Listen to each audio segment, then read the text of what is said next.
घर सांभाळणं खूप सोपं असतं असं ज्यांना वाटतं त्यांनी हा व्लॉग शेवटपर्यंत नक्की बघावा. हाय हॅलो नमस्कार, मी सुजाता मगरे स्वागत करते तुमचं माझ्या एका नवीन व्लॉगमध्ये. आता पिल्लूला सुट्ट्या लागण्याच्या 2 दिवसाआधीचा हा व्लॉग आहे. टिफिन वगैरे मी सगळं बनवून दिला. आता स्वयंपाक करताना घाई थोडीशी जास्त होती कारण मला टिफिन द्यायचा होता, त्याचमुळे शूट करणं काही झालं नाही. पण टिफिन दिला आणि त्यानंतर मी किचन ओट्याच्या क्लिनिंगला आले कारण की स्वयंपाक जस्ट झाला होता. पीठ वगैरे सगळं सांडलं होतं, भाजीचं वगैरे जे काही आपण स्वयंपाक करतो ते देखील थोडंसं सांडासांडी होतेच आपली. त्यानंतर हे किचन ओटा मी क्लिनिंग करायला घेतला होता आणि आता हे सगळं क्लीन केल्याच्या नंतर मला फरशी वगैरे आता सगळं अजून पुसून वगैरे घेणं बाकीच होतं. आज मला बेसिन टाईल्स वगैरे हे सगळं स्वच्छ करायचं होतं, त्यामुळे आता हे मी सगळं आज काढलं होतं. निवांतपणे गाणे लावून हे सगळं काम मी करत होते. क्लिनिंग नाही तर ही माझ्या घराची जबाबदारीच आहे, कारण काही लोकांना म्हणजे आता सगळेजण आपापल्या परीनं सगळं स्वच्छता करत असतात, पण काही लोकांचं असं असतं की आम्हीच करतो असं त्यांना वाटतं. आता प्रत्येकजण हे आपापल्या सोयीनुसार आपल्या वेळेनुसार करतच असते, पण त्यांना कोण सांगावं, कारण की अशा जर गोष्टी ते लोक नाही केलेत तर त्यांच्या बुद्धी ज्यांची बुद्धी जेवढी तो तेवढाच विचार करतो असं म्हणायला हरकत नाही. त्याचमुळे आता तो थोडासा दुसरा भाग आहे, ती गोष्ट थोडीशी वेगळी आहे. पण आता मी क्लिनिंग करायला इथे सगळं घेतलं होतं आणि आता तुम्हाला वाटत असेल की म्हणजे काही लोकांना असं वाटते की आता मी बरीच शिकलेली आहे, म्हणजे माझा डिग्री वगैरे सगळं झालेलं आहे. पण काही लोक असे म्हणतात, म्हणजे अजूनही म्हणतात बरं का, की या शिक्षणाचा काय उपयोग आहे, की ह्या शिक्षणाला काय अर्थ आहे की जे फक्त आता घरं सांभाळते.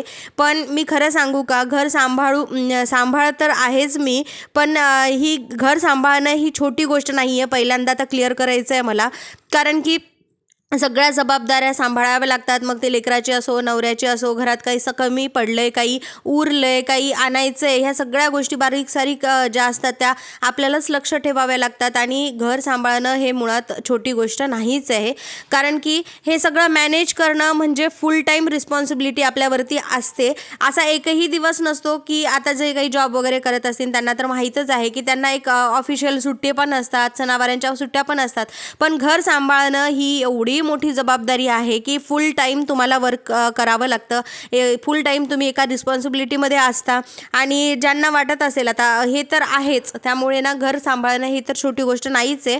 पण मला ते असं म्हणायचं आहे की आता माझं शिक्षण जरी झालं असेल तरी काही लोकांना असं वाटतं की या शिक्षणाचा काय फायदा झाला. तर त्या लोकांना मला एकच सांगायचं आहे की माझं शिक्षण मला रोज उपयोगी पडतं, माझ्या विचारात, माझ्या निर्णयात, माझ्या लेकराच्या भविष्यामध्ये देखील. आणि घर सांभाळून कुटुंब जपणं हे कोणत्याही जॉबपेक्षा कमी नाही आहे. आणि एक स्त्री म्हणून मी दोन्ही हे करू शकत आहे. यामध्ये मी खूप थँक्यू म्हणायचं आहे मला स्वतःलाच, कारण की घर आणि मी माझी स्वतःची ओळख पण तेवढ्याच चिकाटीने म्हणा नवीन उभं करण्याचा प्रयत्न करतच आहे. आता तुम्हाला याबद्दल काय वाटतं हे देखील मला कमेंटमध्ये सांगा, कारण की कसं आहे, घर कामाला एक वेगळी रिस्पेक्ट मिळालीच पाहिजे, कारण की घर सांभाळणं हे काही सोपं नाहीच आहे. कंटिन्युअसली एका कामामागे एक काम पडत असतात आणि त्या गोष्टीसाठी आपण स्वतःला तेवढं प्रिपेअर करतो. होतं असं की बऱ्याच वेळा कंटाळा देखील येतो की आता कंटाळा येतो की नाही आता नाही करायचे, पण आपली जी जबाबदारी आहे ती आपल्याला बसू देत नाही. मग आपल्याबद्दल लेकराबद्दलचं आपलं प्रेम असेल किंवा मग नवऱ्याबद्दलचं जे काही प्रेम असेल किंवा आपल्या संसाराची जी काही जबाबदारी आहे ती आपल्याला अजिबात बसू देत नाही. तर नव्यानं परत अजून आपल्याला त्याच जोमाने कामाला लागावं लागतं आणि आपण लागतो देखील. तर ही जी शक्ती आहे ना, ही स्त्रीमध्ये शक्ती कुठून येते काय माहिती नाही.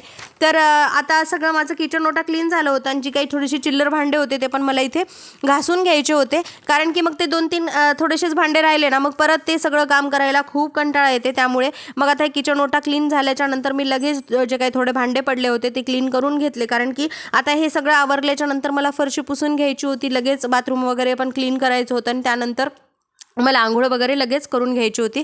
त्याचमुळे थोडेसे भांडे पडले, मग ते म्हटलं लगेच हाताने या धुवून टाकावं, कारण की एकदा या किचनमधून बाहेर पडल्यानंतर मग परत अशा छोट्या छोट्या कामासाठी इकडे या वाटत नाही. आता किचन ओटा आपण साफ करत असताना फक्त काही किचन ओटा साफ करत नाही, तर हे काही जे काही नळावरती पण थोडेसे असे पाण्याचे क्षारचे धब्बे पडतात ते देखील आपण क्लीन करून घेतो. तर इथे मी ते पण स्वच्छ करून घेतले, घासून घेतले आणि सिंक जे आहे ते पण स्वच्छ घासून घेतलं आणि भरपूर पाणी असं टाकल्याच्या नंतर त्याच्यावरती जे काही डाग आहेत ना ते निघून जातात. त्यामुळे हे डेली आपलं काम असते. म्हणजे दिवसातून 2 वेळा, एक सकाळी स्वयंपाक केल्याच्या नंतर आणि एकदा सायंकाळी स्वयंपाक केल्याच्या नंतर हे 2 वेळा आपली जबाबदारी असतेच की हे व्यवस्थित सगळं स्वच्छ करून घ्यायचं. कारण की मग जर त्यामध्ये जर थोडेसे अन्नाचे तुकडे वगैरे राहिले तर त्याचा खूप वास येतो आणि ते आपल्याच आरोग्यासाठी चांगलं नाही आहे. म्हणून जे काही खरकटं वगैरे आहे ते काढून फेकून देते. आणि रेग्युलरली हे सिंक पण आहे ते तेवढंच स्वच्छ घासून घेते. आता एखाद्या वेळ असं होतं की भरपूर जर स्वयंपाक असेल तर त्या गोष्टीचा कंटाळा येतो. पण रेग्युलरली जेव्हा आपण काम करतो तेव्हा हे सिंकपासून असं सगळं क्लीन करणं चालतंच. आणि तुम्ही बघू शकता की किती छान प्रकारे मी आता हे सिंक व्यवस्थित घासून घेतलेलं आहे सोपच्या साहाय्याने. फारच जर तुमच्या सिंकवरती जर डाग पडले असतील तर तुम्ही एखादी शॅम्पूची पुडी वगैरे वापरून ते क्लीन करू शकता. तर हे इथे बघा तुम्ही, मी व्यवस्थित क्लीन करून घेतलेलं आहे. एकदम स्वच्छ वाटत आहे. भरपूर सारं पाणी टाकून त्यावरती धुवून घेतलं म्हणजे जे काही साबणीचे डाग वगैरे आहेत ते पण इथे पडणार नाहीत. आता होतं असं की काम असतं फक्त 15 ते 20 मिनिटाचं, पण शूट करण्यामध्ये खूप वेळ चालला जातो.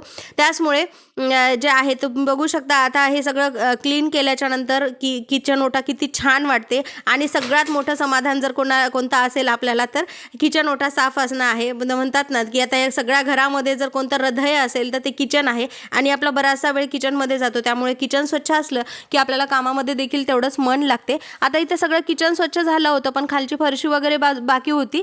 सो फिनाईल वगैरे टाकून मी हे सगळं स्वच्छ रोज पुसून घेते. कारण की फरशी जर पुसली नाही तर मला सुद्धा एकही दिवस मन लागत नाही. असं कधीच होत नाही की मला कंटाळा आला आणि मी फरशी पुसायचं थांबले असेल. ऑलमोस्ट रोज एक 15 मिनटं का होईना असा जो काही पोछा असतो त्या पोछाच्या साह्याने मी व्यवस्थित पुसून घेते. आणि फारच ज्या दिवशी मला डीप क्लीनिंग करायची असेल त्यावेळी थोडंसं पाण्यामध्ये मीठ टाकते, फिनाईल टाकते आणि व्यवस्थित असा खाली बसून पोछा मारून घेते. पण आता मला ह्या पोछाच्या साह्याने व्यवस्थित इथे क्लीन करून घ्यायचं होतं कारण ऑलमोस्ट फरशी चांगलीच होती. त्यानंतर हे बेसिन वगैरे आहे, हे बेसिन पण मला खूप दिवसाचं स्वच्छ करायचं होतं कारण की यावरती पण खूप डागं पडतात. आणि आपण जे काही हँडवॉश ठेवतो किंवा मग काही वस्तू, आता पिल्लू लहान आहे त्यामुळे ते कधी कधी तो असं बाहेरून खेळून आल्याच्या नंतर असंच हात धुतो त्यामुळे हे खूप घाण होते. आणि रेग्युलरली ह्याचे नळ पण असं आपल्याला क्लीन करावे लागतात. आणि त्याचमुळे जे आहे हे मी सगळं क्लीन करायला घेतलं. त्यानंतर टॉयलेट बाथरूम पण क्लीन करून घेतलं. आणि हे बघू शकता तुम्ही की घरी असून तुम्ही काय काम करता, तर हे काम छोटं नाही आहे. एवढं सगळं काम घरच्या बायकांना ते करावंच लागतं. या कामांपासून आपल्याला काही सुटका मिळतच नाही. तर जर तुम्हाला वाटत असतं की कामालाही रिस्पेक्ट मिळायला पाहिजे तर हा व्हिडिओ नक्कीच भरपूर जणांसोबत शेअर करा. आणि फक्त भाजीपोळी करणंच आपलं काम नाही तर ही देखील सोबतची त्याच्या कामं असतात. तर तुम्ही बघू शकता ही काही कामं छोटी नाही आहेत. यासाठी खूप टाईम द्यावा लागतो. म्हणतात ना एफर्ट्स सगळे द्यावे लागतात. तर व्हिडिओ कसा वाटला हे देखील मला कमेंट सेक्शनमध्ये नक्की सांगा. भेटूया नेक्स्ट व्लॉगमध्ये.